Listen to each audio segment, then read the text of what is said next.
먼저 사도신경으로 우리의 신앙을 고백하는 시간을 갖겠습니다. 나는 전능하신 아버지 하나님, 천지의 창조주를 믿습니다. 나는 그의 유일하신 아들, 우리 주 예수 그리스도를 믿습니다. 그는 성령으로 잉태되어 동정녀 마리아에게서 나시고 본디오 빌라도에게 고난을 받아 십자가에 못 박혀 죽으시고 장사된 지 사흘 만에 죽은 자 가운데서 다시 살아나셨으며 하늘에 오르시어 전능하신 아버지 하나님 우편에 앉아 계시다가 거기로부터 살아있는 자와 죽은 자를 심판하러 오십니다. 나는 성령을 믿으며 거룩한 공교회와 성도의 교제와 죄를 용서받는 것과 몸의 부활과 영생을 믿습니다. 아멘. 오늘도 찬양 앞에 나온 소년부 친구들 반갑습니다. 이 시간 기쁜 마음으로 하나님께 찬양 올려드리겠습니다. 자리에서 일어날 수 있는 친구들은 일어나 주시고 창조주 하나님 함께 찬양하시겠습니다.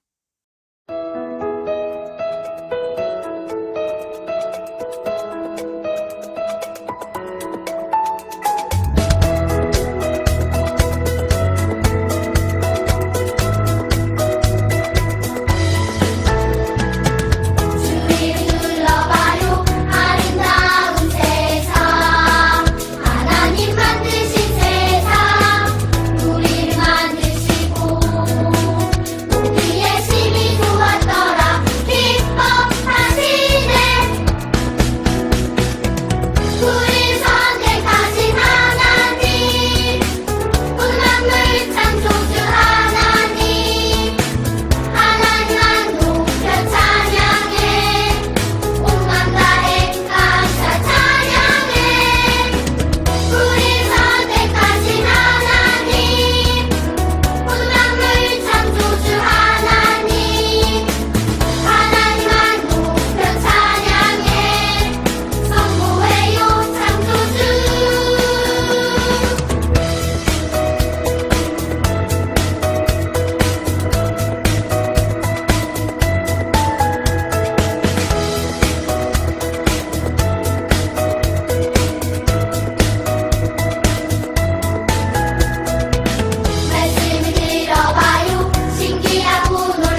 예배를 위해 기도하는 시간입니다. 앉은 자리에서 두 손을 모으고 눈을 감아주세요. 오늘은 소년부 정연희 전도사님께서 대표로 기도해 주시겠습니다. 고마우신 하나님 감사합니다. 오늘도 함께 유튜브를 통해서나마 예배할 수 있게 하여 주심에 감사를 드립니다. 추운 바람과 한파 가운데 소년부 친구들의 건강을 지켜주세요. 또한 계속되는 코로나와의 싸움 속에서 그리고 학교 공부 가운데 안전하게 공부하고 생활할 수 있게 지켜주세요. 이러한 가운데에서도 수고하시는 의료진분들과 수많은 분들, 그리고 예배를 사모하고 소년부 친구들을 사랑하는 소년부의 선생님들과 이 예배를 함께 드리고 있는 모든 소년부 친구들의 가정 가운데도 평안을 주시길 원합니다. 오늘은 여태까지의 우리의 신앙과 예배를 반추해보는 시간을 갖습니다. 말씀이 우리에게 잘 들려지고 좋은 영양분이 될 수 있게 도와주세요. 사랑이 많으신 예수님의 이름으로 기도드렸습니다. 아멘. 오늘 하나님께서 우리에게 주신 말씀은 로마서 12장 1절에서 5절까지의 말씀입니다. 한 목소리로 읽어보겠습니다. 시작. 그러므로 형제들아, 내가 하나님의 모든 자비하심으로 너희를 권하노니 너희 몸을 하나님이 기뻐하시는 거룩한 산 제물로 드리라. 이는 너희가 드릴 영적 예배니라. 너희는 이 세대를 본받지 말고 오직 마음을 새롭게 함으로 변화를 받아 하나님의 선하시고 기뻐하시고 온전하신 뜻이 무엇인지 분별하도록 하라. 내게 주신 은혜로 말미암아 너희 각 사람에게 말하노니 마땅히 생각할 그 이상의 생각을 품지 말고 오직 하나님께서 각 사람에게 나누어 주신 믿음의 분량대로 지혜롭게 생각하라. 우리가 한 몸에 많은 지체를 가졌으나 모든 지체가 같은 기능을 가진 것이 아니니 이와 같이 우리 많은 사람이 그리스도 안에서 한 몸이 되어 서로가 지체가 되었느니라. 아멘. 오늘은 어떻게 예배해야 할까요? 라는 제목으로 말씀을 나누고자 합니다. 인간은 왜 신앙을 가질까요? 첫째로는 내 눈앞에 보이는 것, 그리고 들리는 것, 내가 느끼고 맛보는 것들만 존재한다고 믿는 사람들이 있어요. 그래서 이 사람들은 자신들이 경험할 수 있는 것만 믿고 자신들이 경험하지 못하는 것들은 절대 믿지 않아요. 이 사람들을 유물론자라고 불러요. 보통 우리 사회 속에 어떠한 종교나 신앙도 갖지 않는 사람들 대부분이 이러한 유물론자예요. 그런데 정반대로 윌리엄 블레이크라는 한 영국의 시인이 이런 말을 했어요. 우리는 하늘의 모래알갱이에서 우주를 본다. 즉, 우리 앞에 이 물질 너머의 세상이 존재한다고 믿는 거예요. 예를 들어 기독교가 그렇죠. 기독교는 하나의 물질을 바라볼 때 이 물질 너머에 세상이 있다고 믿어요. 이 물질 너머에 우리가 경험해보지 못한 세상이 있을 수 있다는 거죠. 즉, 다시 말해서 기독교는 이 물질 너머에 이 물질을 창조하신 창조주 하나님을 믿는 종교예요. 그런데 만약 정말로 유물론자들의 말처럼 우리가 하나의 물질에 불과하다면 어떨까요? 우리가 먹는 밥들, 예를 들어 내가 가장 좋아하는 치킨을 먹는 게 그냥 위장과 간, 쓸개, 장기들의 소화 과정에 불과하다면? 그리고 집 밖을 나서 걷는 것, 하늘 위를 올려다보는 것, 이러한 것들조차 그냥 뼈와 근육들의 움직임에 불과하다면요? 이렇게 생각하면 마치 우리는 몸속의 부품들로 움직이는 하나의 기계에 불과할 거예요. 그러면 우리의 삶은 매일 밥을 먹고 똥을 싸고 잠을 자는 기계적이고 재미없는 삶이 될 거예요. 하지만 그렇지 않죠. 인간은 삶에 의미를 부여하며 사는 존재예요. 인간이 좋아하는 음악을 들으면서 춤을 추고 눈물을 흘리는 이유가 뭔가요? 왜 우리는 생일에 미역국을 먹나요? 우리는 기계처럼 하루하루 무의미하게 살아가는 것이 아니라 우리는 삶에 의미를 부여하며 살아가는 존재이기 때문이에요. 또한 자신도 모르게 인간은 늘 초월적인 어떤 것에 대한 향수를 가지고 있어요. 사람들은 높은 산에 올라가서 세상을 내려다볼 때 이 산은 얼마나 높을까? 라는 생각보다도 왜 이렇게 아등바등 살았나? 라는 생각을 더 많이 한대요. 이렇게 산이라는 물질을 보면서도 사람들은 자신의 삶을 성찰하는 습관을 가지고 있어요. 우리 친구들도 항상 일기를 쓸 때 오늘은 무슨 일이 있었고 그래서 나의 느낀 점을 쓰지 않나요? 우리가 항상 일기를 쓸 때도 내가 어떤 느낌이 들었고 어떤 생각이 들었고 앞으로는 더 잘해야지, 열심히 해야지, 자신을 성찰하고 미래를 계획하는 습관을 갖고 있어요. 여기까지 우리가 왜 신앙을 가질까라는 질문에서 우리가 본성적으로 신앙이나 어떠한 믿음을 가지고 있다는 게 밝혀졌어요.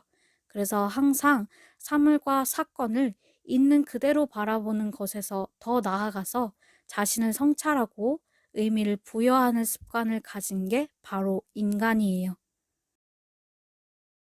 그렇다면 이렇게 우리가 신앙을 가지고 있는데 지금과 같은 코로나의 상황 속에서 우리는 어떻게 예배를 드려야 할까요?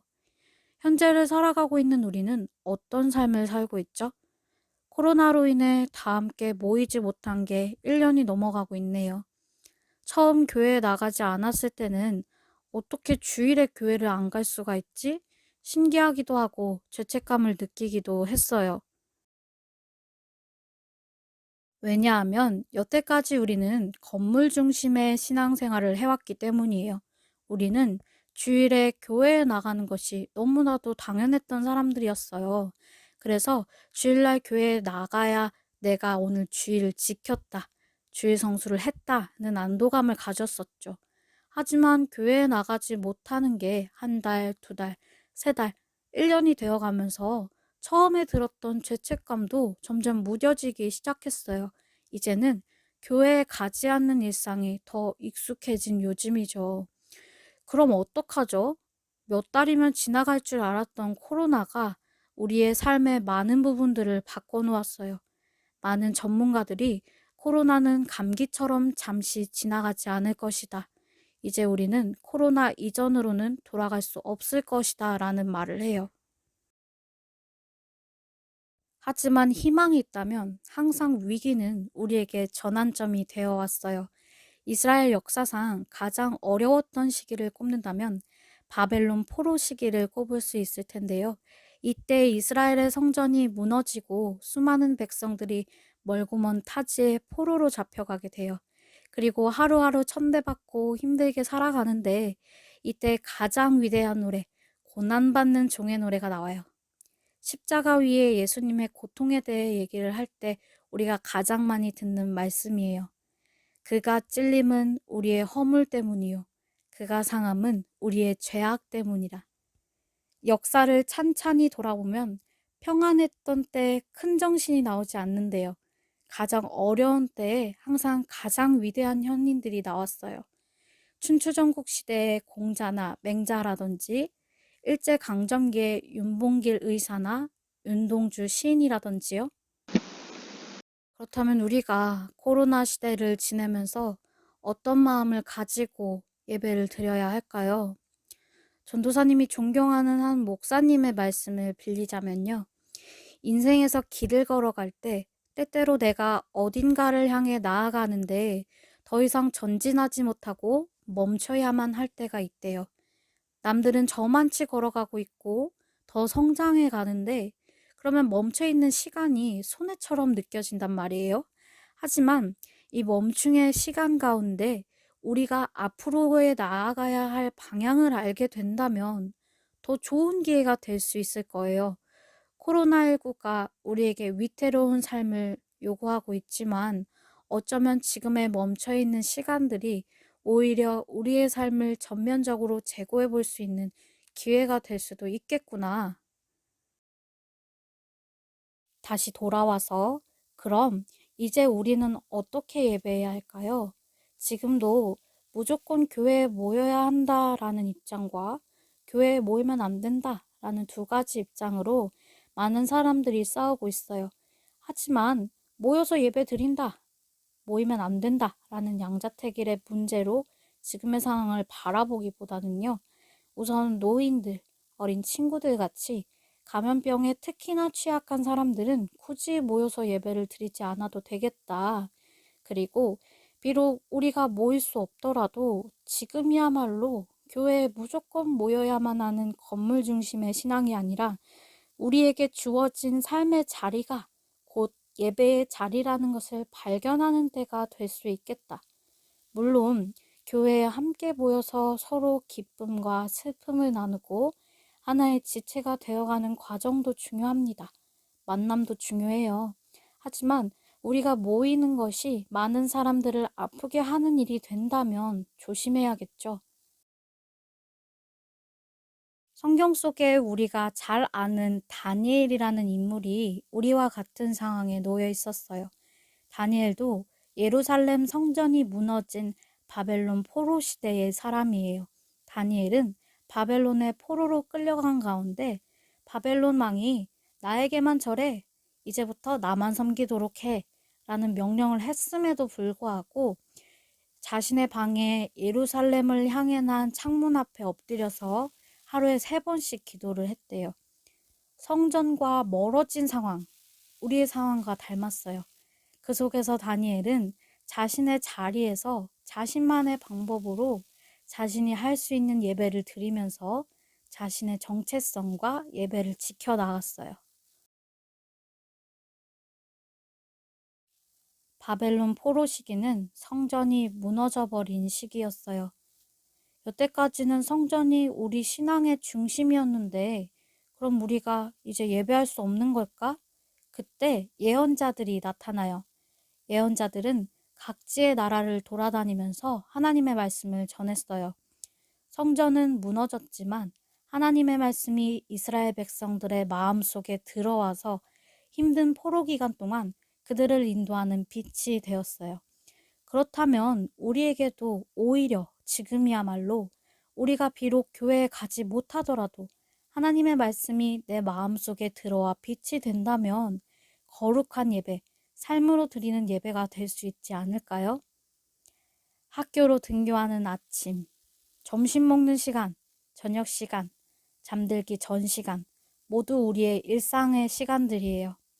이젠 교회가 아니라 나의 삶, 나의 일상 속에서 예배할 수 있는 소년부 친구들이 되길 소망합니다. 오늘의 말씀을 가지고 다 함께 결단의 기도를 드리겠습니다. 이 시간 모두 두 손을 모으고 눈을 감고 하나님께서 내 마음속에 하시는 말씀에 귀를 기울이시길 바랍니다. 고마우신 하나님 감사합니다. 오늘은 여태까지의 우리의 예배와 신앙에 대해 돌이켜보는 시간을 가졌습니다. 여태까지는 우리가 교회에 나가는 것이 익숙하고 교회에 가야만 주일 성수를 지킬 수 있다고 생각했는데 코로나로 인해 함께 모이지 못하고 함께 교회에서 예배하지 못하는 시간들이 늘어만 가고 있습니다. 그 가운데 우리 소년부 친구들, 내가 과연 하나님을 만나고 있는 걸까?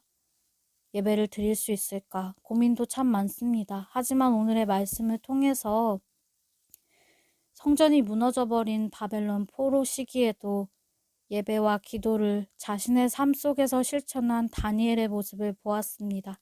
그러한 다니엘의 모습을 통해서 우리 또한 교회에 나오지 못한다고 좌절하지 않고 우리의 삶 속에서 하나님을 만나고 하나님께 예배하고 기도할 수 있는 소년부가 되길 소망합니다. 오늘도 사랑이 많으신 예수님의 이름으로 기도드렸습니다. 아멘. 주기도문으로 1월 31일 소년부 예배를 마치겠습니다.